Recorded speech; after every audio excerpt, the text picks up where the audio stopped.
जैसे ही लक्ष्मी देवी द्वार पर पहुंची तो जगन्नाथ जी के सेवक ने जोर से द्वार बंद कर दिए। यह देखकर लक्ष्मी देवी को अत्यंत क्रोध आ गया।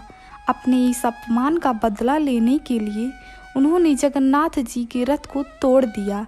फिर क्या हुआ? वही हुआ जो हमेशा होता आया है। चलिए कथा को प्रारंभ करते हैं। हरे कृष्णा।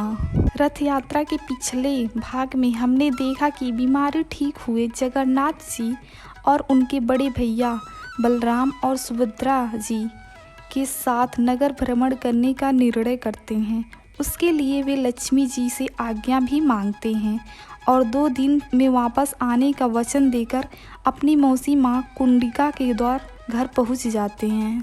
इधर लक्ष्मी माँ सोचती हैं 2 दिन पूरे हो चुके हैं, लेकिन अभी तक जगन्नाथ जी के वापस आने की कोई खबर नहीं है।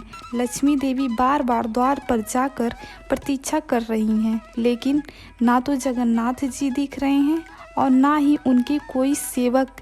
3 दिन बीत गए और 4 दिन भी पूरे हो गए। लक्ष्मी जी के धैर्य का बांध अब टूट गया है। ना तो जगन्नाथ जी आ रहे हैं और ना ही उनकी कोई सूचना सुनाई दे रही है। बार बार लक्ष्मी देवी अपने सेवकों को बुलाकर पूछती हैं कि स्वामी श्री मंदिर में आ गए या फिर उनका कोई सेवक उनके आगमन का समाचार लेकर आया है, क्या देखना जरा। लेकिन हर बार लक्ष्मी देवी को निराश होना पड़ रहा था। उदास मुख से वे झरोखे से झांकती हुई प्रतीक्षा कर रही थी। आज 5वां दिन हो गया, लेकिन जगन्नाथ जी नहीं आए। अब लक्ष्मी जी की उदासी का स्थान उनके क्रोध ने ले लिया था। उन्होंने सोचा बस अब बहुत हो गया। 2 दिन का वचन देकर गए थे और आज 5वां दिन है। कितना गैर जिम्मेदार हो गए हैं। क्या व्यवहार है इनका। क्या उनके वचन की इतनी ही कीमत है और मैं क्या, मेरा कोई महत्व नहीं है उनके जीवन में। कोई बात नहीं, मैं आज उनको बताती हूँ कि वचन देकर और उसे पूरा न करने का क्या परिणाम होता है। इतना सोचकर लक्ष्मी देवी ने अपने सेवकों को बुलाया और आदेश देते हुए कहा, सेवकों इसी समय मेरी पालकी तैयार करवाइए और सभी सेवकों को साथ लीजिए और हम इसी क्षण कुंडिजा मंदिर जाने को प्रस्थान करेंगे। लक्ष्मी देवी का आदेश पाते ही उनके सेवक सारी तैयारियां शुरू कर दिए। लक्ष्मी जी के लिए एक विशेष पालकी तैयार कराई गई। उन्हें सजाया गया। अपने संपूर्ण ऐश्वर्य और ठाठ के साथ देवी लक्ष्मी माँ पालकी में बैठकर कुंडिजा मंदिर जाने के लिए निकल गई। मार्ग में उनके आगमन से पूर्व उनके सेवक ढोल, मृदंग, शंख इत्यादि यंत्र बजाते हुए जा रहे थे। जैसे ही लक्ष्मी देवी कुंडिजा मंदिर पहुंची तो उनके आगमन का समाचार जगन्नाथ जी को मिल गया। जगन्नाथ जी के एक सेवक ने उनके पास जाकर कहा, स्वामी माता लक्ष्मी आई हैं और कुछ क्रोध में दिखाई दे रही हैं। यह सुनकर जगन्नाथ जी को अचानक याद आ गया उनका वचन जो उन्होंने लक्ष्मी देवी को दिया था। फिर जगन्नाथ जी को बहुत दुख हुआ, लेकिन अब क्या करें, भूल तो हो गई। अब उनके पास अपनी पत्नी को मनाने के सिवाय और कोई उपाय नहीं था। लेकिन उनके सामने जाएं तो जाएं कैसे, और वो भी ऐसे समय में जब लक्ष्मी देवी क्रोध में थी। कहीं श्राप दे दिया तो फिर नहीं। जगन्नाथ जी ने सोचा इस समय पास जाना ठीक नहीं, जब उनका क्रोध शांत हो जाएगा फिर देखेंगे।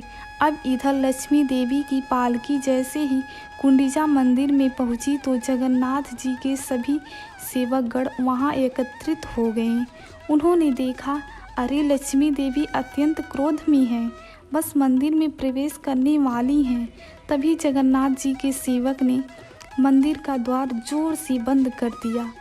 ये देखकर लक्ष्मी देवी को अत्यंत क्रोध आ गया। उन्होंने सोचा, स्वामी आप यह मेरे बिना अपने बड़े भैया और बहन सुभद्रा जी के साथ बड़े सुखपूर्वक रह रहे हैं। आपने मुझे वचन दिया था कि आप 2 दिन में वापस आ जाएंगे, लेकिन आज 5वां दिन हो गया।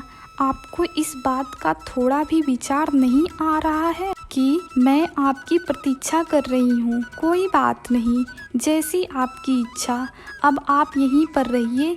ये सोचकर लक्ष्मी देवी अपने इस अपमान का बदला लेने के लिए अपने सेवकों को एक भयंकर आदेश दिया।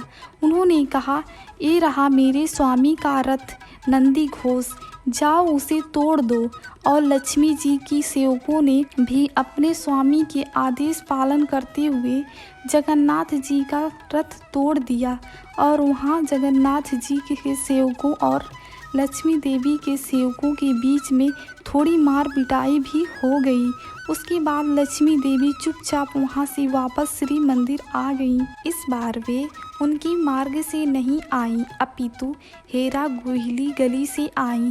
हेरा गुली का अर्थ होता है देखना। जब लक्ष्मी देवी अपने पति जगन्नाथ जी को देखने के लिए 5वें दिन आती हैं तो उसे हेरा पंचमी का उत्सव कहा जाता है। अब 7वें दिन कुंडिजा मंदिर में जगन्नाथ जी, सुखदेव जी और सुभद्रा जी का दर्शन किया और सभी भक्तों ने उसमें उत्साहपूर्वक भाग लिया और जगन्नाथ जी के दर्शन किए। 8वें दिन तीनों भाई बहन के रथों को अब श्री मंदिर जाने के लिए दक्षिण तरफ मुख करके रख दिया गया और 9वें दिन ये रथ श्री मंदिर जाने के लिए तैयार हो गया। जगन्नाथ जी, सुखदेव जी, बलदेव जी और सुभद्रा जी ने माता कुंडिजा से वापस जाने की आज्ञा ली, उन्हें प्रणाम किया और वापस जाने को हुए। इस वापस जाने की यात्रा को बहुरा यात्रा के नाम से भी जाना जाता है। इसमें इतनी धूमधाम नहीं होती है। अब देखिए, बलदेव जी और सुभद्रा जी का रथ तो सीधा श्री द्वार तक आ जाता है, लेकिन जगन्नाथ जी श्री द्वार जाने से पहले गणपति के द्वार पर कुछ देर खड़े रहते हैं और उसी समय लक्ष्मी जी के सेवक ये सूचना लक्ष्मी जी को देते हैं।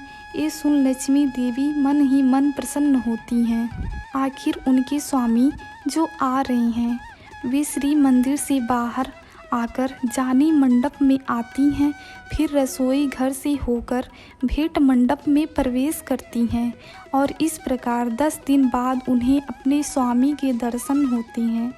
इसी लक्ष्मी नारायण भेंट या फिर चाहवी मिलन भी कहते हैं। उस समय लक्ष्मी जी को जगन्नाथ जी का विशेष हार प्रदान किया जाता है।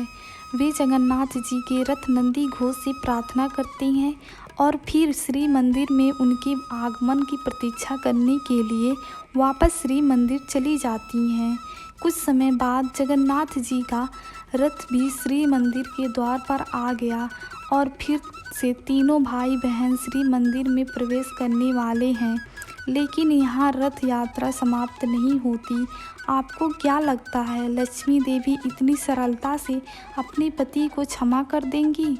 जी नहीं, बलदेव जी और सुभद्रा जी मैया को सीधा श्री मंदिर में प्रवेश मिल जाता है, लेकिन हमारे प्यारे जगन्नाथ जी बाहर ही फंस जाते हैं।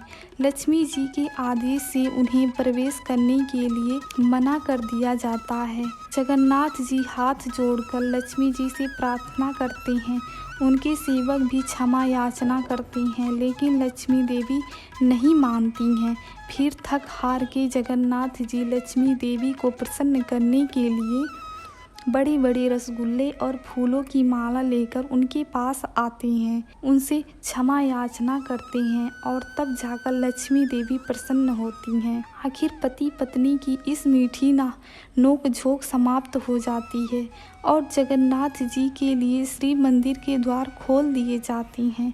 तो ये है संपूर्ण रथ यात्रा उत्सव की कथा। ये कथा आपको कैसे लगी हमें कमेंट में लिखकर ज़रूर बताइए और प्लीज़ चैनल को सब्सक्राइब ज़रूर कर लीजिए। धन्यवाद।